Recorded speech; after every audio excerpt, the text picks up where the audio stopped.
So I would like to start by asking a question.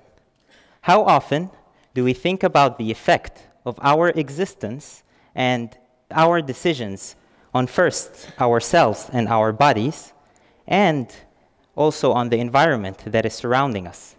So we as humans, we tend to think in the scope of big decisions like I went to this university, or I decided to take up this major, or I decided to take this job. But this is not the decisions that I'm talking about. The decisions I'm talking about here are our daily life decisions, the things that we do regularly. Like, for example, I want you to remember now, what did you have for breakfast today, or yesterday? Or, for example, how did you come here? And how this would affect your body and the environment around you. So we as humans, we tend to ignore these kinds of decisions, although if we look from the big picture, and if we look collectively throughout all of us, or through a long period of time, these actually have a big effect on us, and they have a big effect on the environment that is surrounding us. So going back in time, when I was younger, back in Egypt, my country, so I used to think a lot about these environmental issues like water shortage, or food shortage, or energy crisis. And I thought, how could I live a life that is more environmental friendly? So I always used to listen to those advice that keep telling you, yeah, close the water tap firmly so that there is no water that is dripping, or fix it when it's broken. Or the kind of things like switch off the lights after when you're not using it, or change your light bulbs from the normal ones into energy-saving ones. However, there was one thing that I've never thought about, which is the food that I eat. So as long as it's delicious and my stomach is full, then yeah, everything is okay. I didn't really think where does the thing that in my plate comes from. So I remember also my grandma, where she was always skeptic of where does the food comes from. And that's for the reason for that was that in the past, local communities were much smaller. So people would know where the food that's in their plate, where it comes from. For example, because they know the farmer who's like their neighbor, he's the one who grows the vegetables, or their neighbor, our other neighbor, who's actually taking care of the animals, where their meat comes from. So they know where the food comes from, and what is the cycle that this food goes through until it reaches their dining plate. However, most of us grew in big cities. We can get everything from the shelf of our supermarket.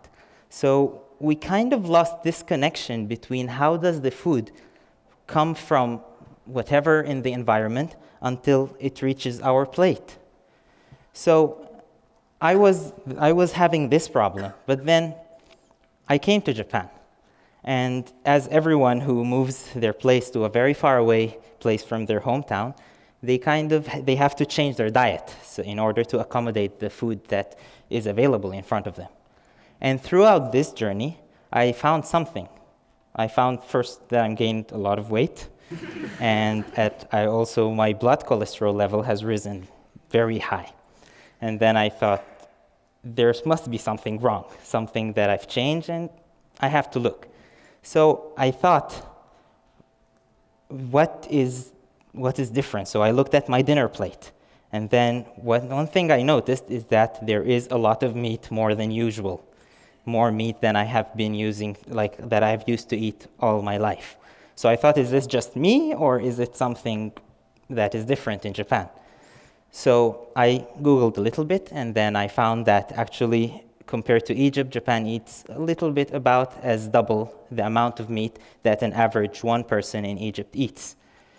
And the thing is that I thought Japan, oh, that's very high. But then actually, if I look at the other industrialized nations, Japan is actually at the bottom of the list, with the US on top of the list with about 3 times the amount that an average Japanese person eats. So I thought, this is not quite right. This is not how human beings used to live. We generally used to eat more vegetables and more seeds and grains, and meat used to be a luxury. So our body is not really suited for such life. And that another thing that you notice also is that the rate of the obesity in the United States, which is the highest consumer of meat, is one of the highest in the world. While in Japan, which has about a third of this consumption rate, has much like on the bottom of the list in obesity. But the other thing I found is that throughout the whole world, the consumption of meat per one person, it's not stable. It's actually increasing, because everyone is getting more richer, and then everyone is starting to consume more of this luxury food. And at the same time, diseases like colon cancer and gout are also on the increase. So I thought, this is not good. I imagine myself, and I want you to imagine yourself, 30 or 40 years after. I don't want to be suffering from those, rich people problems. And then another thing I also found is that how actually do we produce this amount of meat to meet this demand that everyone wants to have an increased amount of meat? And this is when I found the shocking thing. In the past, when I used to think about vegetarianism, and it's why people want to think that this is kind for animals? I mean, we see lions that are eating gazelles and chasing them, and we don't say, hey, those lions are heartless or anything. But then I found this is not an actual story. The thing is that in order to meet this huge demand for meat, there's something that is called factory farming. So factory farming is basically, imagine you yourself living your whole life in Tokyo Metro during rush hour. And once you get outside of the Tokyo Metro, you're taken to be slaughtered. So, on the other hand, I found also that the environmental issues that I have been caring about all the time, actually one of the biggest contributor to these problems was actually the meat industry. So I found that when I was caring about these little droplets of water that they don't drip, I found that by the amount of water that is used to make 10 hamburgers is actually equivalent to me showering for a whole year. So just dumping one hamburger is equal me staying dirty for more than 1 month in order to save water. The other thing is that the amount of land that we live on, quarter of it is used to raise animals or the food for animals, or to grow the food for animals. Also, the food, the grains that we eat, third of it actually goes as food for the animals instead of food for us.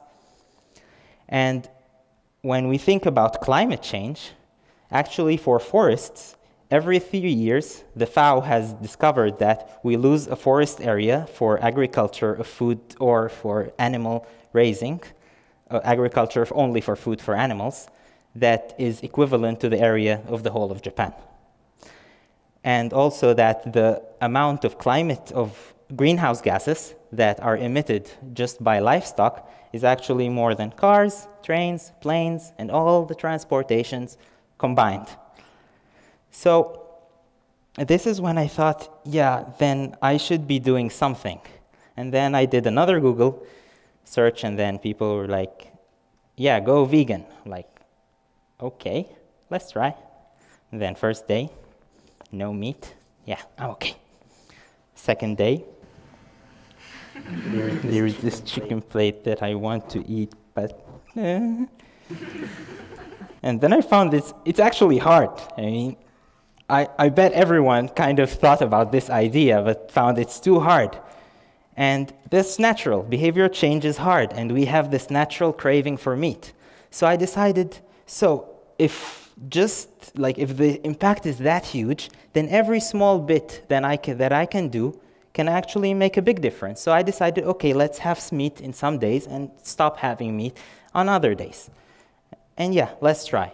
And then actually, one thing I discovered is that the craving for meat, this feeling that I want to eat meat, this actually started decreasing. And that I don't really feel this way towards meat. I'm actually, oh yeah, no problem, but I like this more, so it's okay. The other problem I had, I was living at the time in Okinawa, and finding vegetarian food in Okinawa, that's something tough, especially if you live all the way up in the countryside of Okinawa. So thinking of that thing, then I came to Kyoto, and then I was like, yes, I'm coming to the land of Shojin Ryori, and I'm going to be in heaven. And I was disappointed. I couldn't actually find a lot of vegetarian food as I was hoping. And the other thing I thought, also, I'm coming to Kyoto University, one of the biggest universities in Japan and in the world, so there must be a lot of choices about that. And I was disappointed again. So I thought, why is there no food in the cafeteria of Kyoto University? And then, yeah, Kyoto University is one of the best universities in the world. It has some of the best minds of the world. There must be some people who are thinking about that.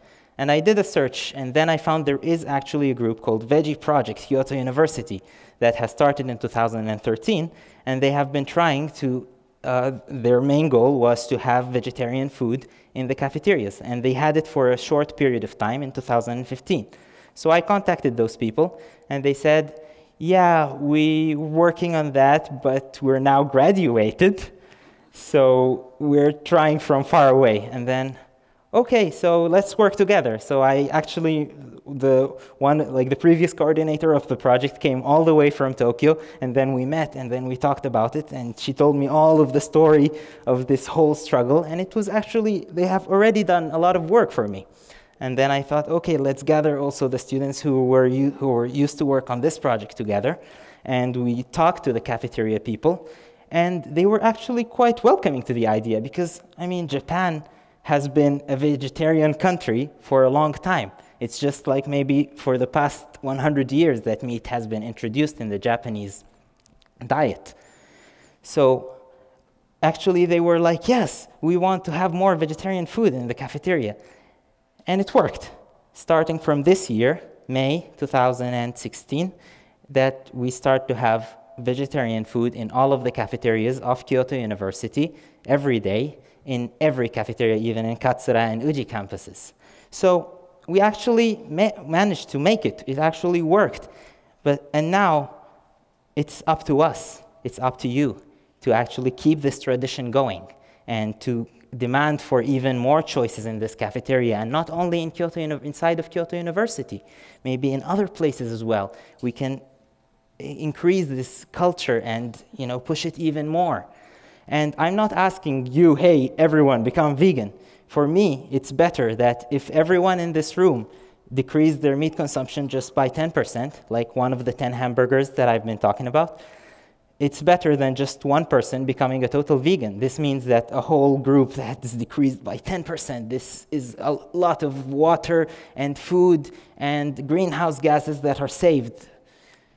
And so, next thing I want you also to think about is when you're going to the cafeteria or when you're going to eat in general, I want you to think about what you're eating, about what is inside in your dining plate, and try to think how this food has reached from the environment to your plate and the cost of you having this food.